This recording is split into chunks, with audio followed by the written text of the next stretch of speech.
Hello，各位玩家们，大家好，欢迎回来我的频道，我是大陆。每次想玩解谜游戏却找不到适合的，没关系，大陆今天就帮你挖出了20款值得一试的解谜类手机游戏盘点，而且里面还有 PC 一试的神作，独立开发者做的冷门宝藏，玩到一半会怀疑人生等作品哦。废话不多说，我们直接来看看这期有哪些精品解谜手游吧。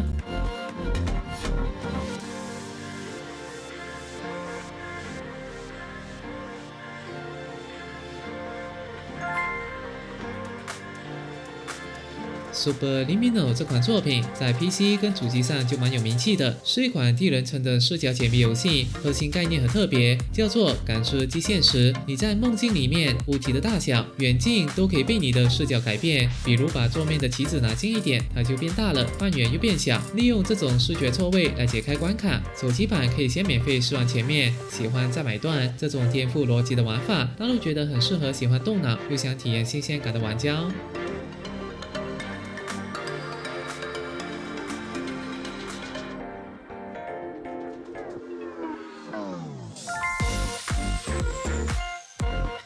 异星装置 Atlas 是系列的新作，同样是外星科幻风格的解密游戏，舞台则从博物馆移到了神秘星球，玩家要继续扮演调查员，透过触碰、滑动、旋转各种我们完全没见过的外星机械装置，一步步拼凑出背后的真相。游戏没有对话，也没有文字，完全靠场景和物品说故事，解密的节奏算是蛮沉浸的。如果你喜欢前作那种突然就通了的成就感，那这款应该会对你的胃口哦。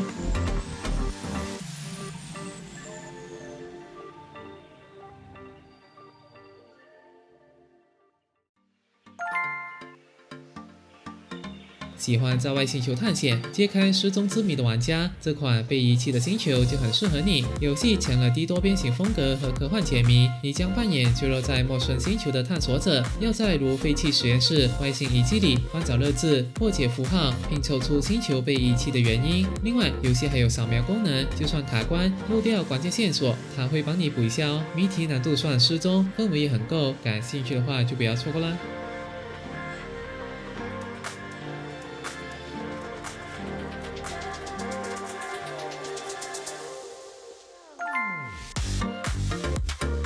Minor Escape 是款结合解谜跟冒险元素的逃脱类型游戏，玩家操控主角在框格里面移动，透过解开各种机关来推进故事。不过大陆觉得游戏广告有点频繁，甚至还没进游戏就先跳广告，体力值的设计也比较绑人。但撇开这些，它的关卡设计其实蛮有挑战性的，解开谜题的成就感还不错，感兴趣的话就来试试看吧。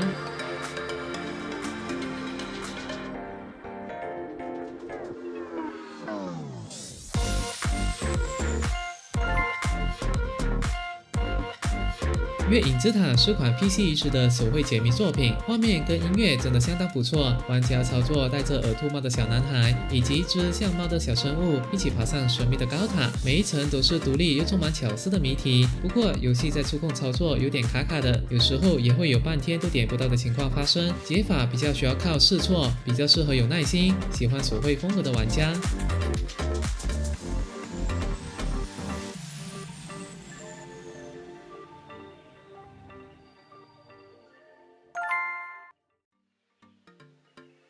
一只穿着风衣、爱吃面包的鸭子，既然也能当侦探啦！鸭子侦探香肠的秘密就是这样一款幽默解谜游戏，你扮演的就是这位鸭鸭侦探，负责潜入案件现场、翻垃圾桶、偷听对话、审问嫌疑人。它特别在于采用填空的解法，你要把收集到的线索填进空格里，像在写考卷一样拼出真相。剧情不算长，大概几个小时就能破关，很适合想要点烧脑乐趣的玩家。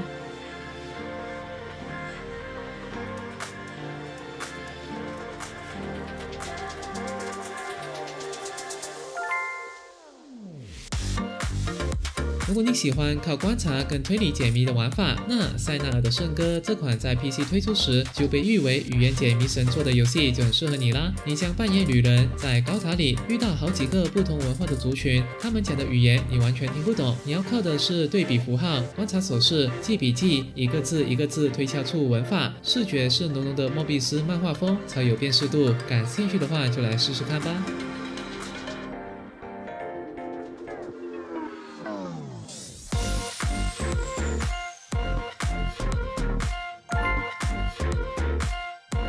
相信大家对《魔物猎人》这个 IP 都不陌生，但把它做成三消手游，应该就比较少人听过了吧？《魔物猎人 Buzzers》就是这样的一款游戏，走的是开的路线，玩家要透过小土肉、龙蛋、药草这些熟悉的素材，帮助暗路猫们重建岛屿。玩法虽然是典型的三消，但却搭配了魔物战斗、特产收集等熟悉的要素。如果你是想放空的休闲玩家，那这款是蛮适合你来试试看的。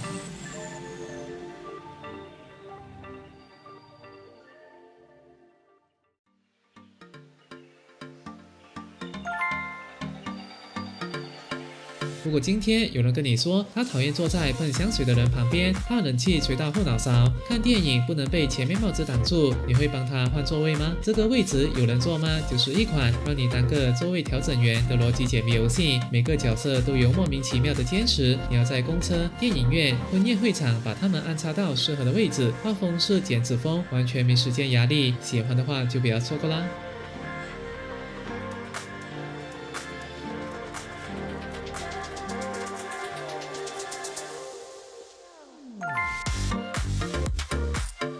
大菠萝马戏团是款手绘风解谜游戏，玩家扮演被困在神秘马戏团的毛球头，路上会跟黄色小狗球球重逢。特别是你可以自由切换这两个角色，利用他们不同的能力来合作解谜，道具上百种，还内建好几个小游戏。大陆觉得它整体难度不算太高，比较适合想要点欢乐、放松玩的玩家。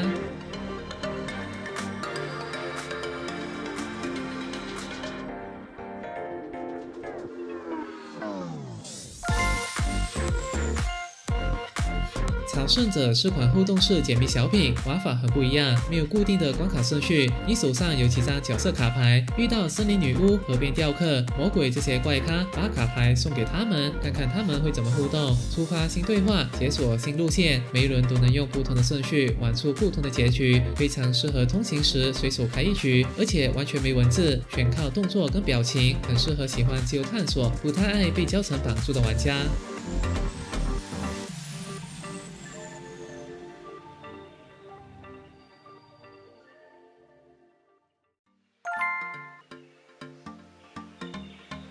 如果给你一个机会回到过去，学校突然放假的那一天，你会做什么？完美的一天就是一款让你不断循环这一天的剧情解谜游戏。你扮演小学6年级的学生，要送贺卡、跑少年宫、玩四驱车，甚至偷偷揭开同学爸妈的秘密。画风是那种粗粗的蜡笔手绘，比较适合想静下心慢慢体验故事的玩家。感兴趣的话，就来重温这一天吧。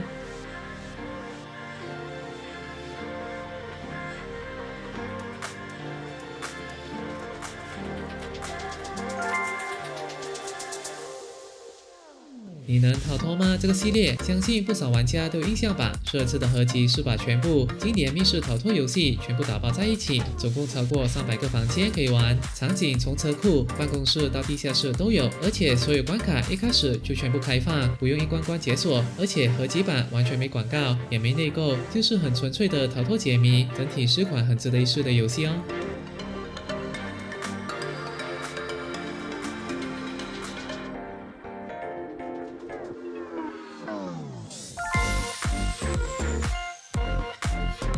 一封紧急信件把你召唤到一座被高墙切开的岛屿小镇，居民只要进了医院，出来就会失忆。你扮演侦探 Trippy， 要在手绘的场景里四处点击，跟怪咖居民打听八卦，拼凑出医院背后的阴谋。而这款玩法有个贴心设计，就是角色会直接瞬移到你点的位置，不用看慢吞吞的走路动画。整体是款还算不错的游戏哦。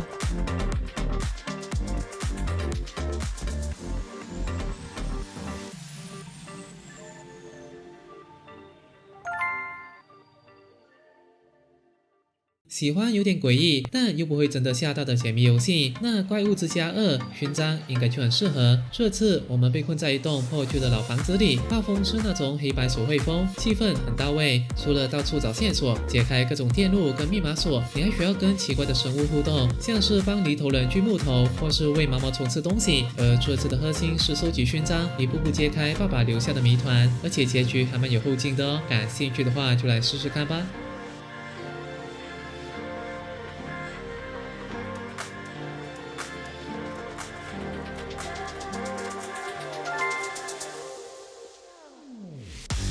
拼拼世界是款轻松的积木组装游戏，你会在桌上摊开一张蓝图，从零件堆里挑出对的砖块，一个个卡进正确的位置，没有时间压力，也不用跟别人竞争。画面是那种很疗愈的低饱和度色调，转动视角的时候真的像在玩实体积木。整体是款玩起来很放松的游戏，喜欢的话就来试试看吧。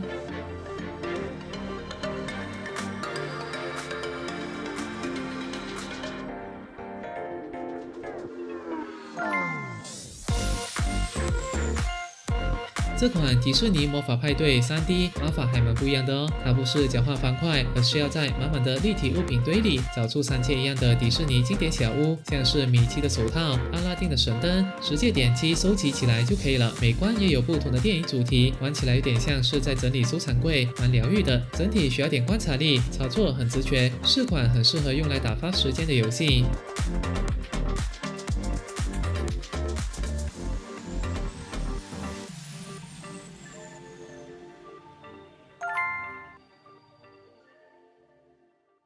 Robot 是款只向点击的冒险游戏，我们要扮演实习机器人拉娜，在一座到处都是奇特植物以及外星生物的太空站里，想办法对抗突然入侵的神秘水晶。画风是那种很温暖的手绘水彩风，解谜的方式也比较像是探索和观察，而不是一直硬拼脑力。想要静下心来，慢慢享受解谜乐趣，这款或许是你不错的选择。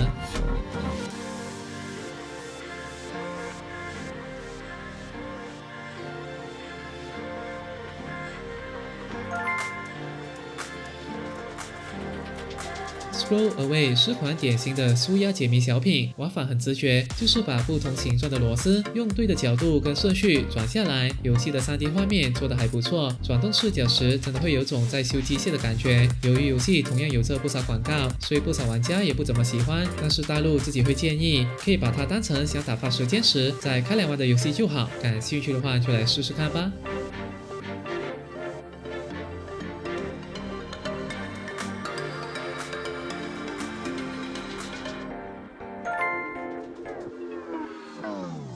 这款由独立开发者开发、满满爱心的策略解谜游戏，我们要在小镇地图上盖太阳能板、风车、潮汐发电机，在资源用完前把每间小屋点亮。游戏特别的是完全没有文字，全靠图标沟通，界面超级干净，没有广告，没有追踪，一次买断。但是大陆觉得由于前面没有教学，初入游戏的玩家可能会卡到怀疑人生，不过通关后就开始觉得好玩，推荐给感兴趣的玩家。